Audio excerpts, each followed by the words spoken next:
Hello friends, welcome back to my channel. आज मैं बात करने वाली हूँ हाल ही में रिलीज हुई मूवी आयरन लंग के बारे में। तो मूवी की शुरुआत में हमें बताया जाता है कि ब्रह्मांड के सभी सितारे, ग्रह और जितने भी रहने योग्य जगह थी जहाँ किसी भी तरह का जीवन मौजूद था, वो अचानक गायब हो गई।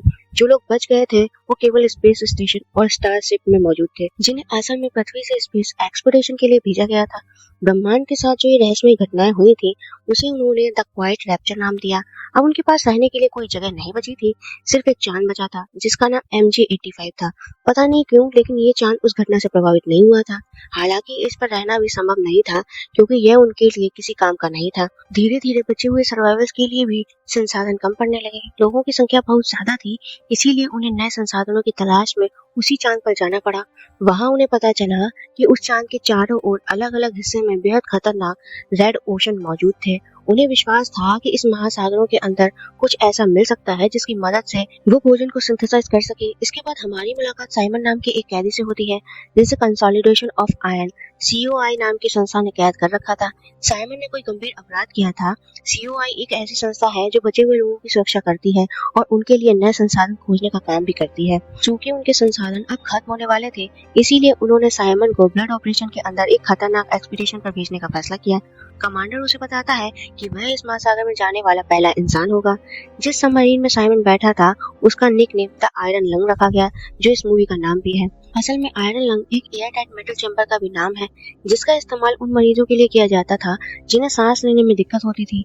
यह मशीन लगातार प्रेशर को कम और ज्यादा करके मरीजों के फेफड़ों को कृत्रिम रूप से फैलाती और सिकोड़ती है, यानी यह इंसानों की सामान्य सांस लेने की प्रक्रिया की नकल करती है। इसे नेगेटिव प्रेशर वेंटिलेशन के सिद्धांत पर बनाया गया था। खैर, मूवी पर अब वापस आते हैं। कमांडर साइमन से कहती है कि उसे नीचे जो भी दिखाई दे वो लगातार रिपोर्ट करता रहे, लेकिन जैसे जैसे सबमरीन समुद्र की गहराई में उतरती जाती है, कम्युनिकेशन टूट जाता है।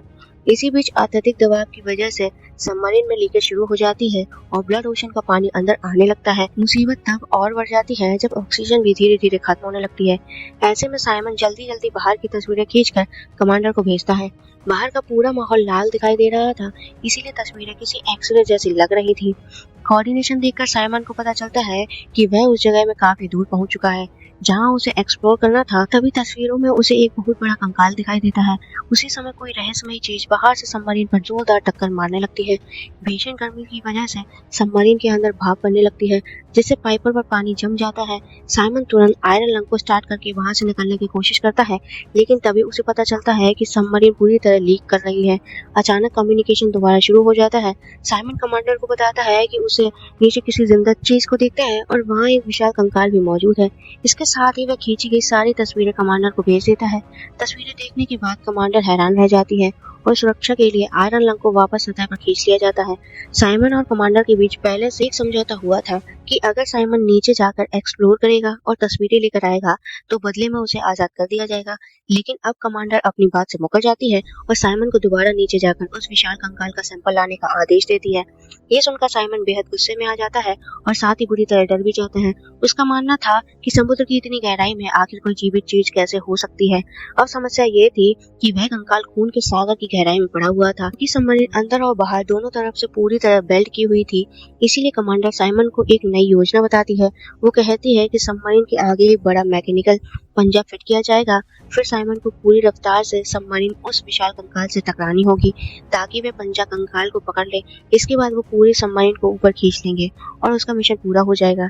इसके बाद जैक नाम का एक व्यक्ति सबमरीन को बाहर से बेल्ट करने लगता है, लेकिन तभी गुस्से में साइमन का हाथ गलती से कैमरे के बटन पर पड़ जाता है और कैमरा कमांडर तथा वहां मौजूद सभी लोगों की तस्वीरें खींच लेता है। कमांडर तुरंत उसे बताती है कि उसकी इस गलती की वजह से उन सभी लोगों को कैंसर हो सकता है, क्योंकि यह कैमरा तेज रेडिएशन छोड़कर तस्वीरें लेता है। यही वजह है कि समुद्र की गहराई में भी यह कैमरा तस्वीरें कैप्चर कर पाता है। अपनी इस गलती पर साइमन बहुत शर्मिंदा हो जाता है, जबकि कमांडर उस पर बहुत गुस्सा होती है। गुस्से में वह तुरंत सबमरीन को दोबारा ब्लड ओशन में उतार देती है। अचानक तेजी से नीचे जाने के कारण इतना ज्यादा प्रेशर बन जाता है कि साइमन वहीं बेहोश हो जाता है। जब उसे होश आता है तो लेफ्टिनेंट उसे बताता है कि कमांडर जैक को लेकर मेडिकल यूनिट गई है। शायद रेडिएशन की वजह से जैक की तबीयत बिगड़ गई थी और उसे मेडिकल इमरजेंसी में ले जाना पड़ा। लेफ्टिनेंट साइमन से कहता है कि वह जितनी जल्दी हो सके उस कंकाल का सैंपल लेकर वापस आए। जैसे जैसे सबमरीन गहराई में उतर जाती है, कम्युनिकेशन का सिग्नल फिर से कट जाता है। यही हमें एक बहुत बड़ा खुलासा भी पता चलता है। लेफ्टिनेंट बताता है कि इस दुनिया में दो बड़े ग्रुप हैं। साइमन पहले ब्रदर्स ऑफ ईडन नाम की एक संस्था का सदस्य था। ये लोग ईडन नाम के एक विशाल स्पेस स्टेशन में रहते थे। असल में तो क्वाइट रैप्चर के बाद केवल वही लोग जिंदा बचे थे जो अलग अलग स्पेस स्टेशन में मौजूद थे। कंसोलिडेशन ऑफ आयन यानी सीओआई का अपना मुख्य स्पेस स्टेशन था जिसका नाम फिलामेंट स्टेशन था। उसी तरह ब्रदर्स ऑफ ईडन का भी अपना मुख्य स्पेस स्टेशन था। ब्रदर्स ऑफ ईडन खुद को बाकी सभी से श्रेष्ठ मानते थे क्योंकि उनके पास पूरे ब्रह्मांड का आखिरी जीवित पेड़ बचा हुआ था। लेकिन समस्या यह थी कि वह पेड़ भी धीरे धीरे मर रहा था। वहीं सीओआई के लोगों को वो अपने से बेहतर समझते थे। साइमन भी कभी इसी संगठन का हिस्सा हुआ करता था। ब्रदर्स ऑफ ईडन का मानना था कि वे वजह उम्मीद लेकर जीने का कोई फायदा नहीं है। उनका विश्वास था कि द क्वाइट रैप्चर भगवान की इच्छा थी, इसलिए इंसानों को उनके खिलाफ जाकर जिंदा रहने की कोशिश नहीं करनी चाहिए। उनका सपना था कि वो मरकर उसी आखिरी पेड़ के लिए पोषक तत्व बन ताकि भविष्य में उसी से नई जिंदगी जन्म ले सके। इसके बिल्कुल उल्टा कंसोलिडेशन ऑफ आयन हर हाल में इंसानों को बचाना चाहता था। उसका उद्देश्य था कि किसी भी तरह बचे हुए लोगों के लिए एक नया घर खोजा जाए। इसी विचारधारा के टकराव ने दोनों संगठनों को एक दूसरे का सबसे बड़ा दुश्मन बना दिया। संसाधनों और आखिरी पेड़ को लेकर दोनों के बीच 9 दिनों तक भयंकर युद्ध चला। ये लड़ाई फिलामेंट स्टेशन के अंदर हुई जहाँ ब्रदर्स ऑफ ईडन ने हमला करके स्टेशन को लगभग तबाह कर दिया। इस युद्ध में दोनों पक्षों के हजारों लोग मारे गए। हालांकि साइमन किसी तरह बच गया और आखिरकार जीत सीओआई की हुई। उन्होंने ब्रदर्स ऑफ ईडन के कई सदस्यों को कैद भी कर लिया। लेफ्टिनेंट साइमन से कहता है कि अगर उसने कभी ब्रदर्स ऑफ ईडन की विचारधारा नहीं मानी होती तो आज वह इस हाल में नहीं होता। इसी बातचीत के दौरान साइमन को अचानक सबमरीन के अंदर किसी इंसान की परछाई दिखाई देती है। तभी कम्युनिकेशन का सिग्नल एक बार फिर पूरी तरह कट जाता है। साइमन उस रहस्यमय व्यक्ति का पीछा करता है लेकिन वह अचानक गायब हो जाता है। तभी उसकी नजर एक वायर बॉक्स पर पड़ती है जिस पर ब्रदर्स ऑफ ईडन का निशान बना हुआ था। बॉक्स खोलने पर उसे एक लॉकेट और एक कागज मिलता है। सबमरीन के अंदर अंधेरा होने की वजह से वह कैमरे की फ्लैश का इस्तेमाल करके बार बार तस्वीरें खींचता है ताकि उसे रोशनी मिल सके। जब वह लॉकेट खोलता है तो उसके अंदर उसे एक पेड़ की सूखी पत्ती दिखाई देती है। उसी के साथ वह रखा हुआ एक रहस्यमय कागज भी उसकी नजर में आता है और फिर साइमन आगे बढ़ता रहता है। साथ ही वह मैप पर लगातार अपनी कोऑर्डिनेशन भी नोट करता जा रहा था। लेकिन कुछ दूर जाने के बाद उसे ऐसा नजारा दिखाई देता है कि वह पूरी तरह हैरान रह जाता है। उसके सामने एक जिंदा एलियन खड़ा था लेकिन अगले ही पल वह रहस्यमय तरीके से गायब हो जाता है। अब साइमन को यकीन हो जाता है कि इस ब्लड ओशन की गहराई में सचमुच कोई ना कोई जिंदा मौजूद है। लेकिन फिलहाल उसका एक ही मकसद था, किसी भी तरह वहां से जिंदा बाहर निकलना। उसके पास अब केवल 2 ऑक्सीजन सिलेंडर बचे थे। वह जैसे तैसे आगे बढ़ता रहता है और रास्ते में उसे कई अजीबोगरीब एलियन दिखाई देते हैं। अब उसे इन चीजों पर ज्यादा हैरानी नहीं होती, लेकिन लगातार सफर की वजह से वह बुरी तरह थक चुका था। तभी उसे अपने अतीत की कुछ झलकियां दिखाई देने लगती हैं। आगे बढ़ते बढ़ते साइमन एक डूबी हुई सबमरीन के मलबे तक पहुंचता है जिसका नाम SM-8 था। यह सबमरीन साइमन से पहले इसी मिशन पर आई थी। असल में इसके अंदर कंसोलिडेशन ऑफ आयन के लोग मौजूद थे लेकिन उनकी सबमरीन डूब गई थी। इसके बाद सीओआई ने फैसला किया कि वो अपने सैनिकों की जान जोखिम में नहीं डालेंगे, इसीलिए उन्होंने खतरनाक मिशन पर कैदियों को भेजना शुरू कर दिया। ठीक वैसे ही जैसे साइमन को भेजा गया था। उनसे पहले जितने भी कैदी इस मिशन पर आए थे उनमें से कोई भी जिंदा वापस नहीं लौटा। इसलिए उस पुरानी रिकॉर्डिंग में वो आदमी कह रहा था कि ये कोई एक्सपीडिशन नहीं बल्कि एग्जीक्यूशन है। अचानक मॉनिटर पर SM-8 के ब्लैक बॉक्स का सिग्नल मिलने लगता है लेकिन उसे खोलने के लिए पासवर्ड चाहिए था। साइमन वायर बॉक्स की टूटी हुई वायर को दोबारा जोड़ देता है। इसके बाद मॉनिटर पर SM-8 द्वारा खींची गई सारी तस्वीरें दिखाई देने लगती हैं। तभी साइमन को एहसास होता है कि वह काफी देर से एक ही जगह गोल गोल घूम रहा था। ऊपर से उसकी सबमरीन भी तेजी से लीकेज होने लगी थी और धीरे धीरे ब्लड ओशन का खून अंदर भरने लगा था। फिर भी साइमन हार नहीं मानता है और आगे बढ़ता रहता है। तभी अचानक उसका कम्युनिकेशन सिस्टम दोबारा चालू हो जाता है। दूसरी तरफ से एक महिला की आवाज आती है जो बार बार एवा एवा कहकर किसी को पुकार रही थी। साइमन उसे बताता है कि वह एक्सपीडिशन पर आया था लेकिन अब रास्ता भटक चुका है। तब वह महिला कहती है कि वो भी कभी इसी मिशन पर आई थी लेकिन हमेशा के लिए ही फंस गई। धीरे धीरे दोनों के बीच बातचीत शुरू हो जाती है। साइमन उससे अपनी कुछ भावनाएं भी साझा करता है जबकि उसे खुद नहीं पता था कि कम्युनिकेशन पर सुनाई देने वाली आवाज सचमुच किसी इंसान की है या सिर्फ उसका भ्रम। वह महिला साइमन को कुछ नए कोऑर्डिनेशन देती है और कहती है कि जिन चीजों की तलाश में वो यहाँ आया है वो वही मिलेगी। साइमन तुरंत उन कोऑर्डिनेशन को फॉलो करना शुरू कर देता है। रास्ते में वह महिला उसे बताती है कि जब वह अपने सबमरीन में थी तब उसने एक रहस्यमय रोशनी देखी थी जो समुद्र की इतनी गहराई में होने के बावजूद सबमरीन के अंदर तक पहुंच रही थी। ऐसा होना नामुमकिन था लेकिन तभी उसे उसे एक चीज दिखाई देती है जिसे द लाइट कहा जाता है, एक ऐसी गार्ड लाइक एंटिटी जो खुद को पूरे ब्रह्मांड का असली शासक मानती है।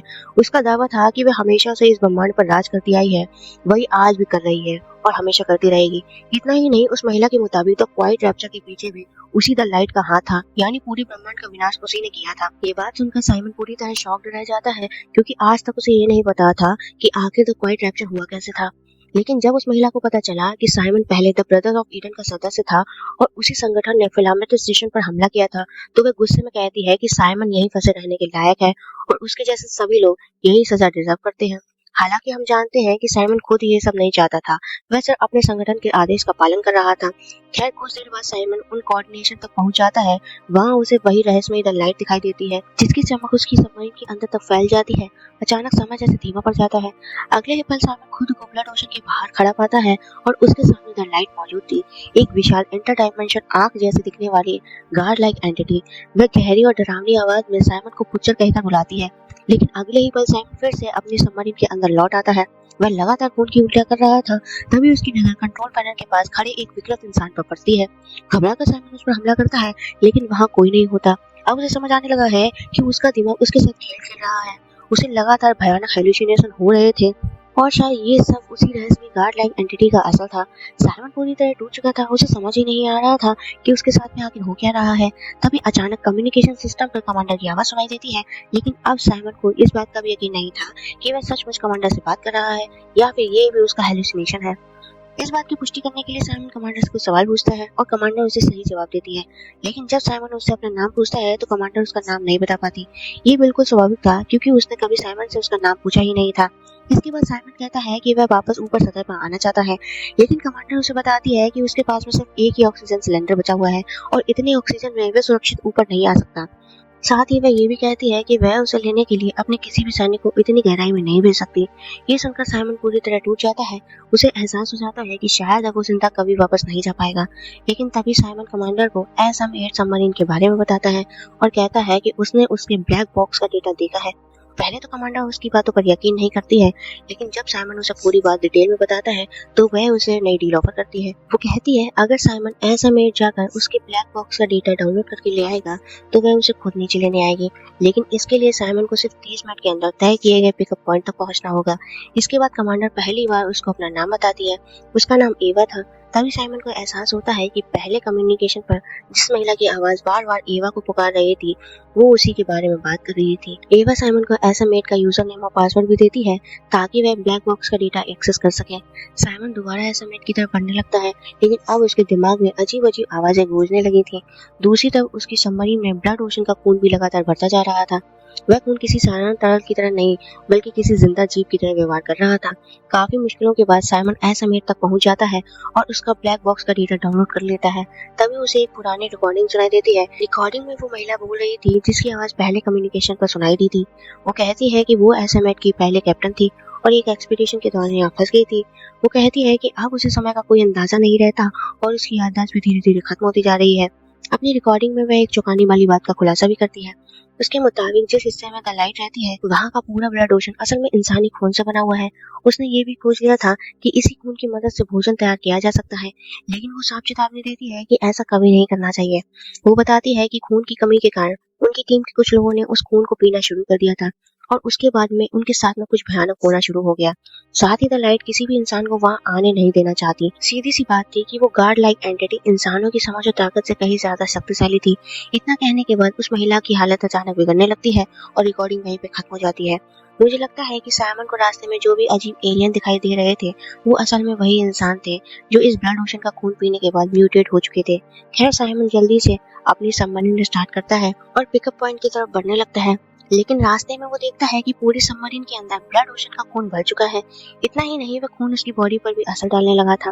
अब साइमन साफ महसूस कर रहा था कि उसका शरीर धीरे धीरे म्यूटेट हो रहा है। शायद जब ब्लड ओशन का खून पहले उसकी त्वचा के संपर्क में आया था तभी से उसको हेलुसिनेशन होने शुरू हो गए थे।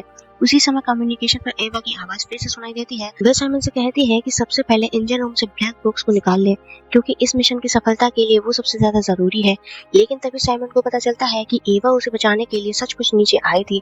अफसोस द लाइट ने वहाँ मौजूद एलियन को अपने नियंत्रण में लेकर एवा पर हमला करवा दिया और उसी हमले में उसकी मौत हो गई। ये जानकर साइमन पूरी तरह टूट जाता है। उसने इतना कुछ सहा, लेकिन आखिर में उसे बचाने आई एवा खुद अपनी जान गंवा बैठी। एवा की मौत के बाद में वो सारी रहस्यमयी आवाजें फिर से साइमन के दिमाग में गूंजने लगती हैं। वो उसे बार बार कहती हैं कि वो खुद को द लाइट के हवाले कर दे, क्योंकि केवल तभी उसे मुक्ति मिल पाएगी। लेकिन इस बार साइमन समझ चुका था कि ये आवाजें असली नहीं है। द लाइट उसके दिमाग पर कंट्रोल करना चाहती है ताकि वह ब्लैक बॉक्स कभी कंसोलिडेशन ऑफ आयरन तक ना पहुंच सके, क्योंकि अगर वह डेटा सीओआई के हाथ लग गया तो उन्हें पता चल जाएगा कि ब्लड ओशन के अंदर उनके बचे हुए लोगों के लिए जीवन बचाने वाले संसाधन मौजूद है। क्योंकि अब साइमन किसी भी कीमत पर उस ब्लैक बॉक्स को बचाना चाहता था, चाहे इसके लिए उसे अपनी जान ही क्यों न देनी पड़े। इसी इरादे के साथ वह इंजन रूम की तरफ बढ़ता है, लेकिन तभी सबमरीन के सारे जोड़ एक एक करके टूटने लगते हैं और ब्लड ओशन का खून तेजी से सबमरीन में बढ़ने लगता है।